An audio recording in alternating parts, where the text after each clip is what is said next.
Amerika Kengash Palata a'zosi Josh Hawley Xi Jinpingning Uyg'ur irqiy qirg'inchiligidagi sheriklik rolini javobgarlikka tortish to'g'risida bir qonun taklif loyihasi tayyorlab, Amerika Davlat Majlisiga sungan.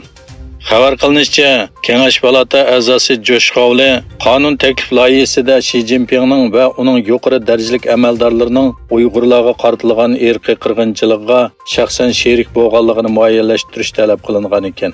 Shuning bilan birga Amerika Tashqi ishlar ministri Blinken va Amerika Davlatlik istixborot idorasining direktori Avril Hanesning bu jinoyatga buyruq bergan Xitoy Kompartiyasi amaldorlari ustidan qarorlik doklad sunishi talab qilingan. Uyg'ur tadqiqot markazining mudiri Abdulhakim Idris va Uyg'ur harakatining mas'uli Roshan Abbas Indoneziyada Xitoyning Uyg'ur qirg'inchiligi va islomga qartilgan bostirishlarini tanishtirdi. Ular Birlashgan Davlatlar Tashkilotida Xitoyni qo'llab ovoz bergan Indoneziya hukumatini irqiy qirg'inchilikka qatnashmaslikka chaqirdi. Ma'lum bo'lishicha, Abdulhakim Idris va Roshan Abbas 9-16 oktyabr kunlari Indoneziyaning Jakarta, Medan va Bandung shaharlarini ziyorat qilgan. Ular ziyorat jarayonida har soat kishilar bilan ko'rishib, Uyg'ur qirg'inchiligi va Xitoyning islomga qarshi urushi haqida ma'lumot bergan.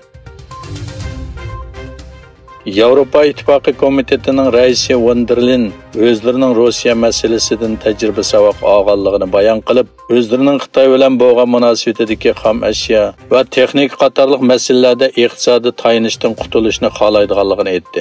Yevropa İttifaqı Komitetining raisi Ursula von der Leyen a'zo davlat rahbarlarini Bryusselda bir yerga jam qilgan 2 kunlik yig'indan keyin bayonot e'lon qildi. Von der Leyen Xitoy bilan bo'lgan munosabat masalasining tafsili muzokara qilinganligini bayon qilib, o'zlarining bu Xitoy bilan bo'lgan jiddiyligining kuchayib ketganligiga shohid bo'lganligini aytdi. Shvetsiya taratqullarining xabariga qaraganda, davlatning yangi bosh ministri Olaf Kristersson Prezident Recep Tayyip Erdoğan'ga maktub avatib, o'zining Anqara ziyoratiga tayyor ekanligini bayon qilgan. Kristerssonning xatida mundaq degan: "Siz bilan Shimoliy Atlantik aktiv tashkiloti to'g'risida pat yaqinda tafsili suhbatlashishimizni umid qilaman. Biz sizga muvofiq bo'lganaman Anqaraga kelishga tayyormiz." Germaniya hukumatining Hamburg portining bir qism pay chekini Xitoy davlat egiligidagi Costco shirkatiga sotmoqchi bo'lishi jamoat fikri va siyosatda talash-tortish paydo qildi.